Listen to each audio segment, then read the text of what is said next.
el Señor, que hizo el cielo y la tierra, no permitirá que resbale tu pie. No duerme tu guardián, no duerme el guardián de Israel. Él es tu sombra y tu refugio. Él te librará de todo mal. El Señor protegerá tu vida para siempre.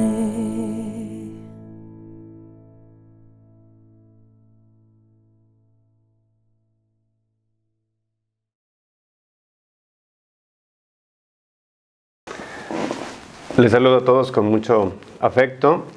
Soy el padre Marcos Montealvo, soy párroco de la parroquia de Reina de México en Monterrey. En mi intervención en esta Semana Santa es un tema para el cual desde el tiempo de Cuaresma nos preparamos. La Semana Santa, que tiene como punto culminante la pasión, muerte y resurrección de nuestro Señor. Voy a tratar un tema, lo he titulado así: la resurrección y vida eterna.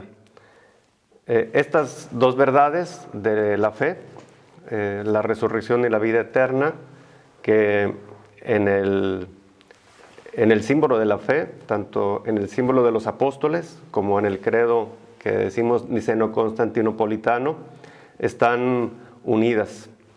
El credo de los apóstoles dice: creo en la resurrección de la carne y en la vida eterna. Y en el símbolo niceno-constantinopolitano vemos que dice: espero la resurrección de los muertos y la vida eterna. Entonces son dos temas que están, o dos artículos, verdades que están relacionadas, y por eso a la hora en que empecé a reflexionar sobre el tema pensé unirlos.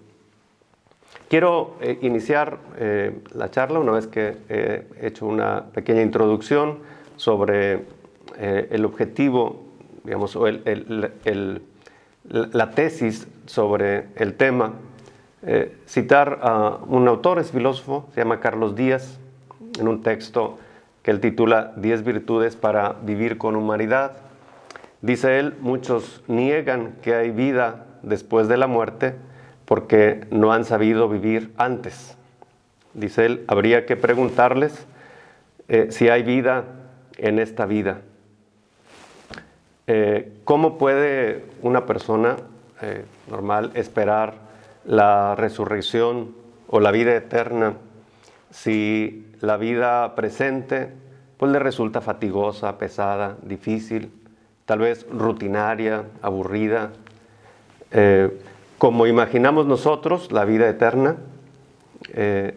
entonces es el deseo que vamos a tener de ella. La fe o la teología busca siempre pensar la fe, o sea, reflexionar e imaginar. Esta es la razón de ser de la teología, el pensar, el reflexionar, el tratar de comprender. El que ama quiere entender y busca comprender. El discípulo de Jesús que lo ama y que cree en él, tiene siempre este deseo y este anhelo de conocer y de comprender. Por eso la vida eterna no es algo que debemos pensar o imaginar en el más allá. La vida eterna inicia desde aquí. Un poco más adelante, en el desarrollo del tema, lo explicaré de alguna manera, pero antes quiero comentar esta idea. Dice Jesús en el Evangelio de San Juan: la vida eterna consiste en que te conozcan a ti, el único Dios verdadero, y a tu enviado Jesucristo.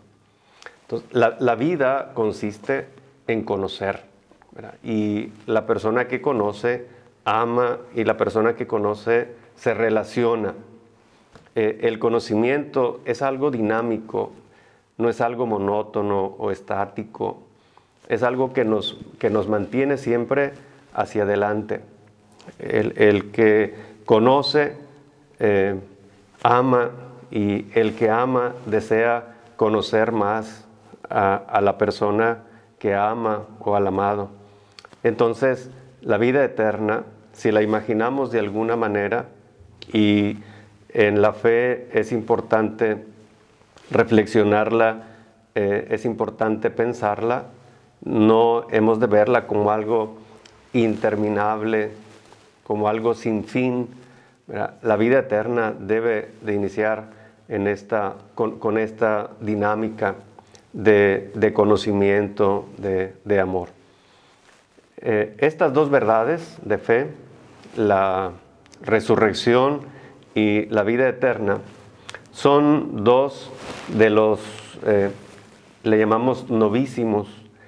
La escatología es un tratado de teología que habla de las realidades últimas, es decir, lo que le acontece o lo que le espera al hombre después de la muerte. Y estos dos, voy a decirles así, novísimos, es decir, se les conoce postrimerías, verdades eternas, de este tratado de teología que se le conoce como tratado teológico que habla de la esperanza cristiana, y la esperanza cristiana fundamental es la resurrección. Y esto también lo atestigua San Pablo cuando dice, pues si Cristo no resucitó, nuestra fe es vana. Esta fe en la resurrección, en uno de los primeros textos de la Escritura que habla de la resurrección, es en el libro de Macabeos, el capítulo 2, versículo del 7 al 9, e igualmente estas dos verdades las relaciona. En los libros, en el resto de los libros sapienciales, estaba la idea de la inmortalidad, la vida, digamos, del israelita o en los primeros libros de la Escritura, consistía pues en la vida, en la bendición, la descendencia. Digamos, esto era lo que el justo deseaba y esperaba, la bendición, la descendencia. Pero a partir de este texto ya hay una esperanza, no solamente la bendición, sino también en la resurrección. Este texto de Macabeos leemos, dice, yo soy la resurrección y la vida. Bueno, me equivoqué, es el Evangelio de San Juan. Dice el texto de los Macabeos, tú, criminal, nos quitas la vida presente, pero a nosotros, el Rey del mundo, nos resucitará para la vida eterna, porque morimos por sus leyes. Se fijan, tú nos quitas la vida presente. Es decir vida presente supone que hay una vida futura. Y dice, pero a nosotros el Rey nos resucitará a la vida eterna, resurrección y vida eterna, como lo hemos venido meditando. Dos cosas que están unidas. Pero podríamos hacernos otra pregunta. Es decir, ¿qué es primero? ¿La resurrección o la vida eterna?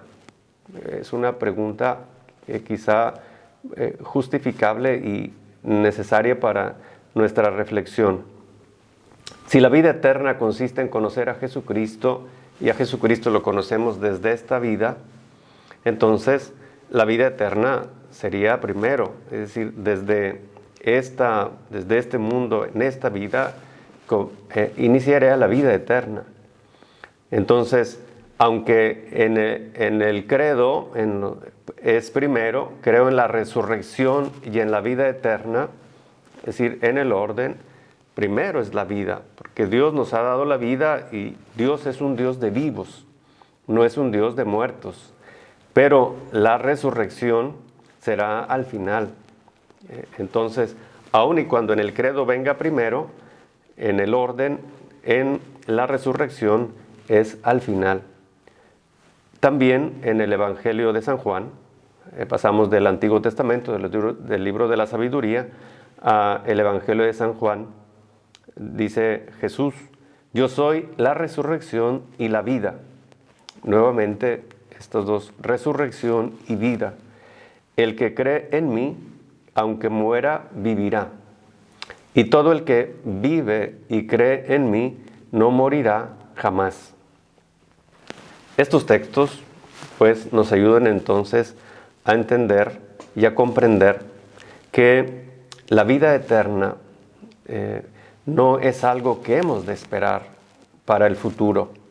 Por eso el texto que citaba al principio de Carlos Díaz nos ayuda para esta idea. Es decir, el que no espera la vida después de la muerte es porque no ha sabido vivir antes. De ahí la importancia que nosotros del Evangelio o en el Evangelio encontremos pues una forma de vivir. El Evangelio no es algo solamente que nos enseña cómo llegar a la vida eterna, cómo llegar al cielo, nos enseña cómo vivir la vida presente, o sea, cómo vivir aquí y ahora. Y el que vive bien ahora, entonces deseará y buscará la vida futura, la eternidad. Si no, no es algo que desearía o que buscaría. Desear y anhelar, entonces, desea y anhela la resurrección el que cree en la vida eterna. La resurrección es el fundamento de la fe, he dicho antes, eso nos lo dice San Pablo. La resurrección es el fundamento de la fe. Si Cristo no resucitó, vana es nuestra fe, porque esperamos la vida eterna. Y ya lo he dicho, la vida eterna es conocer a Dios. Esto, ¿cómo lo podemos comprender? ¿Qué nos dice para nuestra vida cotidiana? Las personas, Dios nos ha creado para la comunión. Una persona que no tiene relación, que se encuentra sola, puede experimentar ansiedad, ¿verdad? Angustia, desesperación, abandono. Pero cuando las relaciones en las personas son buenas, son sanas, es decir, el ser humano, la persona se siente acogida y aceptada por el otro, entonces tiene deseos de vivir, de compartir con los demás. Por eso la vida es relación, la vida es comunión, es conocimiento. Cuando alguien te conoce y te acepta, te busca, se siente a gusto contigo, entonces esa es la vida. Quizá las personas que no desean la vida o que no quieren vivir es porque sus relaciones, las relaciones humanas con el padre, los hermanos, es decir, sean complicadas y sean difíciles. De ahí que tengamos siempre un oído atento y abierto para la escucha del Evangelio, que nos invita a reconocer a Dios como Padre y a comprender y aceptar al otro, cualquier que sea, como hermano. imagina la vida eterna como una vida, es decir, interminable, monótona, rutinaria, pues entonces no la va a desear. La vida es comunión. Un texto de San Pablo en la carta a los Filipenses expresa pues este deseo de conocer, de entrar en comunión, en relación con Cristo. Dice el texto: así podré conocer a Cristo y la fuerza de su resurrección, compartir sus sufrimientos, mientras me asemejo a Él en su muerte, a ver si así alcanzo la resurrección de entre los muertos. Aquí San Pablo mete el tema de la muerte, que bueno, es otro de los temas que en la antigua escatología se reflexionaba, el tema de la muerte, sin el cual no puede entenderse también la vida, la resurrección. El que en el Evangelio dice: hay que morir para vivir. Uno de los temas también de este tiempo de Cuaresma, y quizá en estos días, en las reflexiones que han estado siguiendo, ¿verdad?, también han reflexionado y meditado en este tema, que el Viernes Santo meditamos en la pasión y la muerte de nuestro Señor Jesucristo. Pero la muerte tiene también que ver con la vida. Es la lógica del Evangelio. El que quiera salvar la vida la perderá, pero el que la pierda la encontrará. Esto en la fe supone abandono y supone también confianza. La confianza, el abandono que manifestó nuestro Señor. También hay otro texto que puede ayudarnos como argumento de esta reflexión. Es Filipenses 1, 21, 24. Dice: en efecto, porque Cristo es para mí la razón de vivir. Morir es una ganancia. Nuevamente, el tema de la muerte. Para seguir viviendo en este mundo me significa un trabajo fecundo. Entonces no sabría qué elegir. Me siento atraído por ambas cosas. Dice: por un lado, deseo partir para estar con Cristo. Esto sin duda es mucho mejor.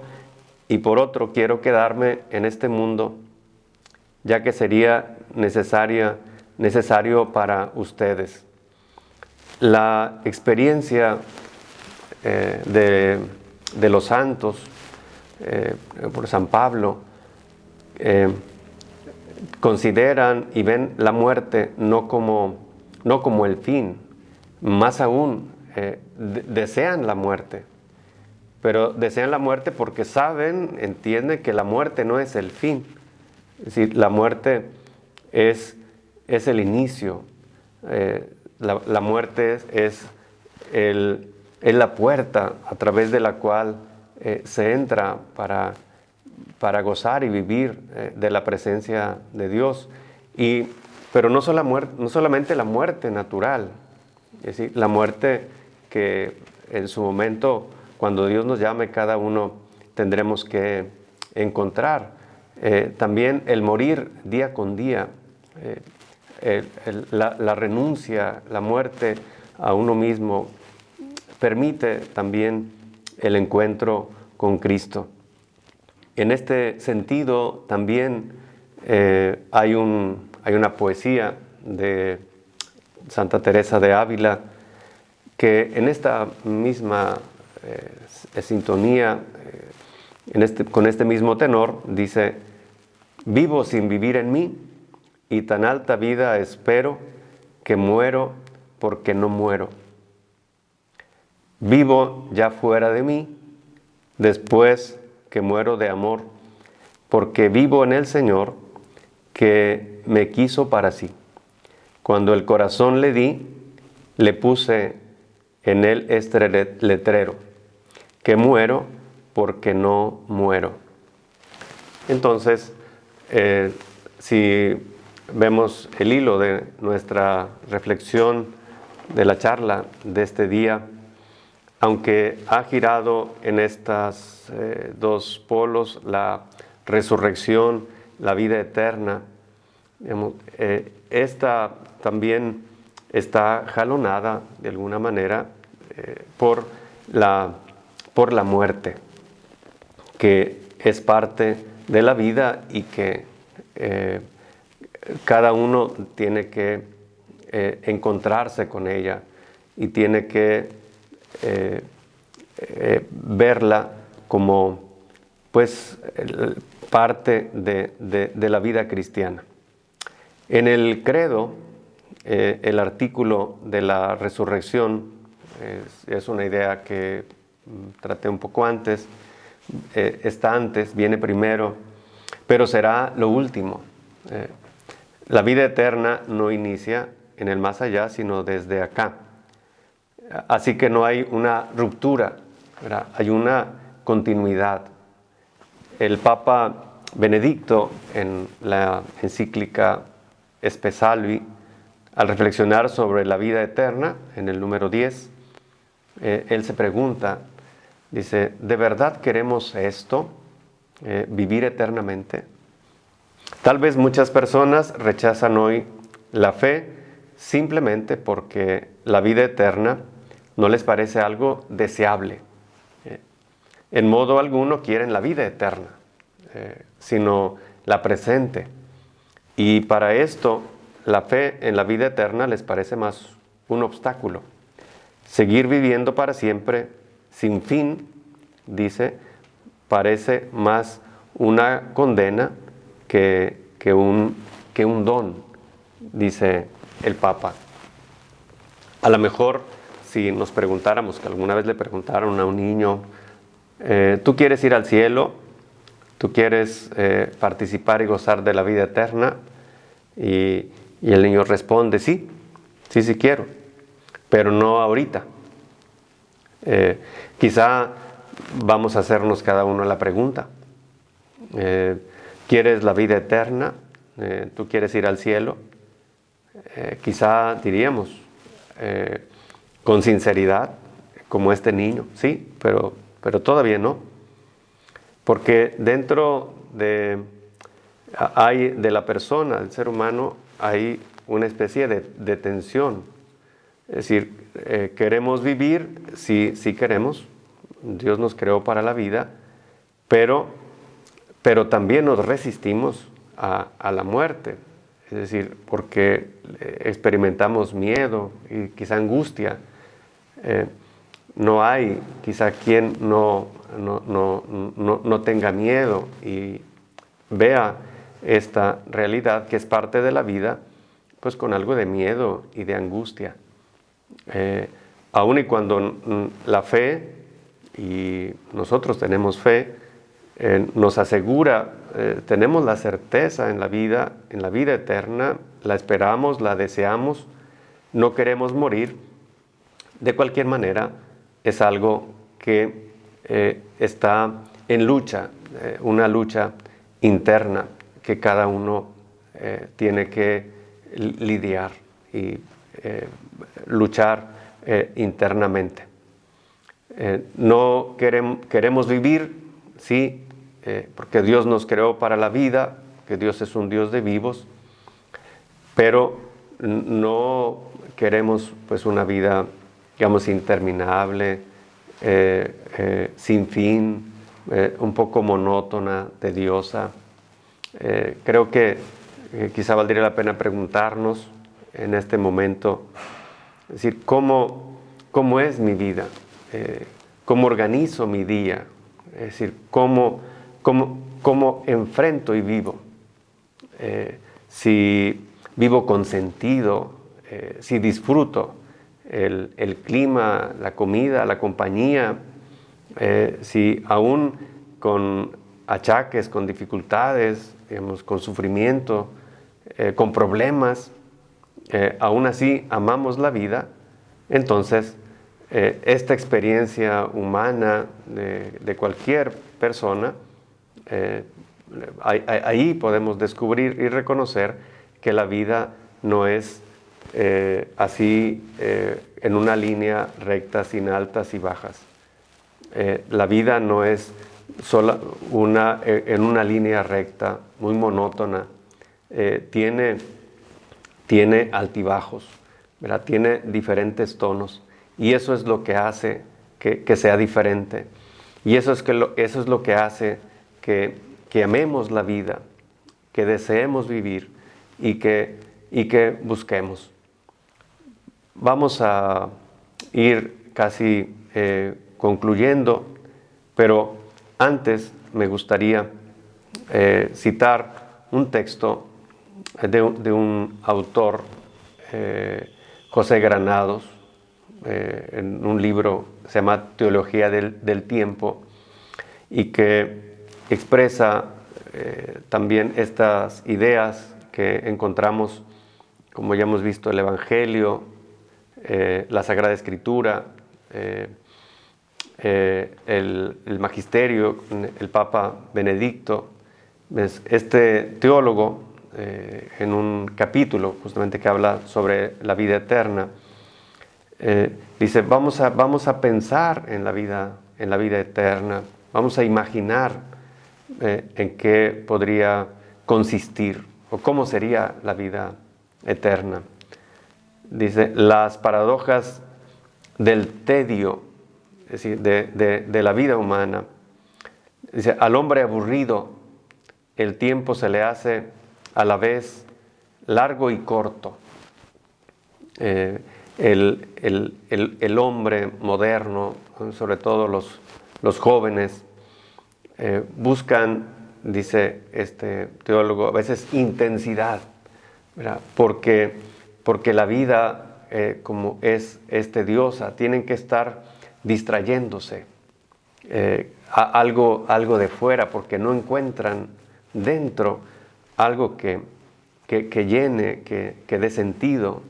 Y entonces, en esta búsqueda de diversión, de intensidad, de felicidad, de experiencias que buscan muchas veces los jóvenes, hace de la vida, o es porque la vida a veces se ve con tedio, con fastidio, se aburre. Dice este teólogo que la paradoja del tedio hace que el hombre moderno no desee la vida futura, la vida eterna, más bien se afana por vivir al máximo el presente y queriendo vivir la vida humana, la existencia en la diversión, pues van perdiendo realmente el verdadero valor e importancia que tiene la vida. Les invito a que esto que hemos meditado, que busquemos reflexionar. Tú pregúntate, ¿cómo vives el presente? El día a día. ¿Cómo organizas tu día? ¿Cómo organizas tu tiempo? ¿Cómo son tus relaciones? Primero, la relación con Dios, sin duda. Es decir, tu relación con Dios hace tu día diferente. Tu relación con Dios llena tu vida. Es decir, le da vida y sentido a tu existencia. Tu relación familiar, tu relación en tus trabajos, estas relaciones generan vida, generan esperanza, o más bien generan pesantez, tedio, algo que no deseas. Finalmente, ¿amas realmente? Sí, porque el que ama desea conocer, porque el que ama quiere eternidad. O sea, el amor exige eternidad. El amor busca perpetuarse. El amor es más fuerte que la muerte. Esta es una expresión que encontramos en una de las moniciones de las exequias. Cuando los sacerdotes vamos a las exequias, esta frase, el amor es más fuerte que la muerte, da consuelo. A mí me consuela, porque me hace pensar que mi ser querido, a quien Dios ha llamado, vive conmigo y está de otra manera, que no ha muerto como entendiendo la muerte como aniquilación, como esfumarse, ¿no?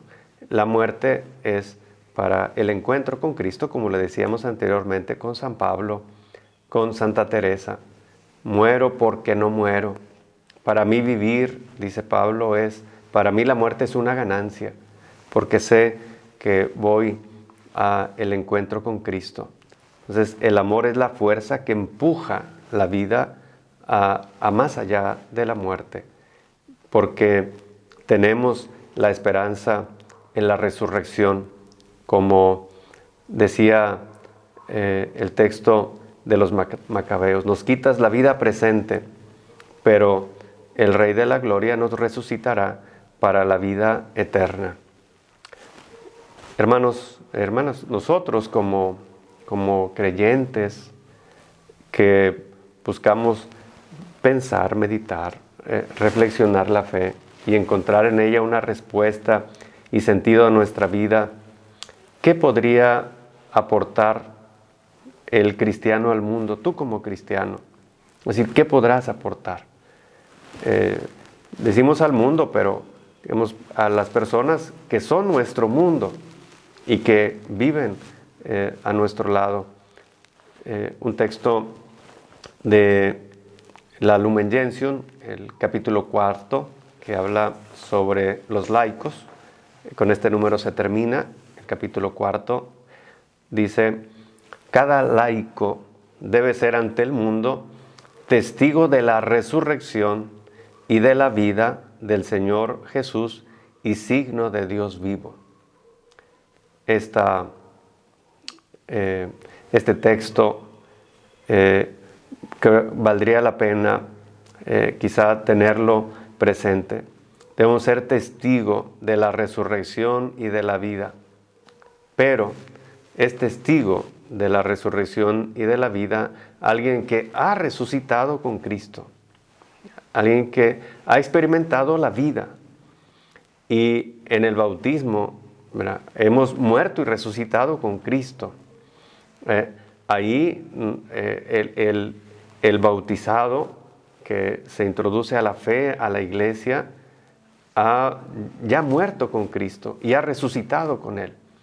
Por lo tanto, tenemos que ser o buscar ser en el mundo esos testigos, que seamos creíbles, porque damos testimonio de la vida, porque amamos la vida, porque la valoramos, porque el Dios en el que creemos está vivo y vive, y que es lo que en esta Pascua celebramos y celebraremos, y que cada domingo nosotros también celebramos la Pascua semanal. Dice, para terminar el texto, todos juntos y cada uno en particular, el dar testimonio como comunidad no nos exime del testimonio particular, porque la fe no es algo privado, la fe no es para la iglesia, la fe se debe transmitir en donde cada uno realiza sus deberes, sus obligaciones en el mundo.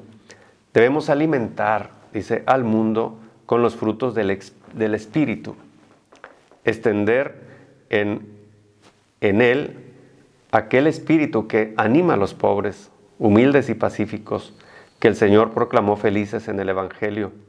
En una palabra, lo que el alma es para el cuerpo, eso han de ser los cristianos en el mundo.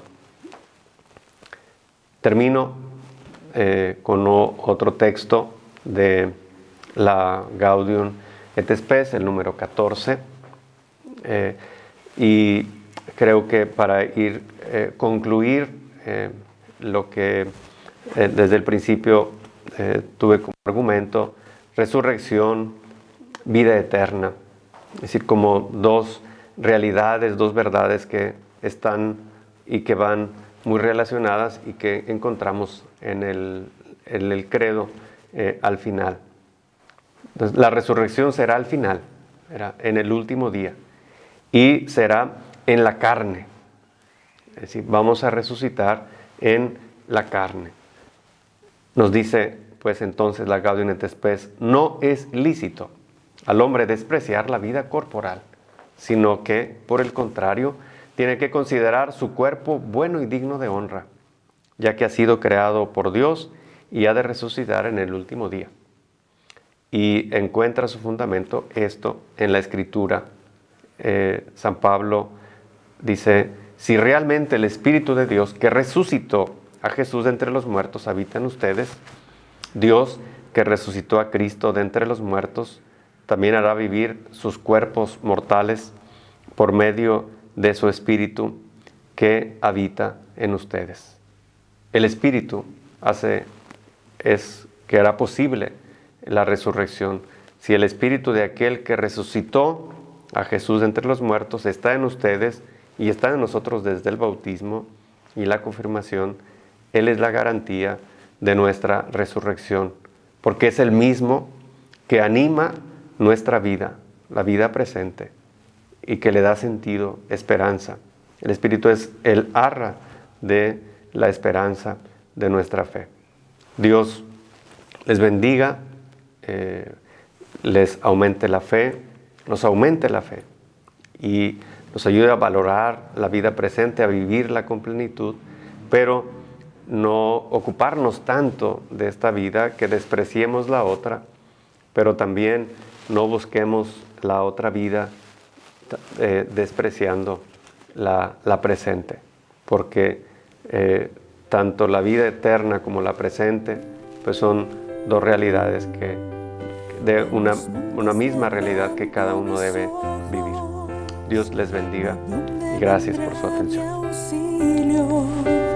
El auxilio viene del Señor, que hizo el cielo y la tierra. No permitirá que resbale tu pie. No duerme tu guardián, no duerme el guardián de Israel.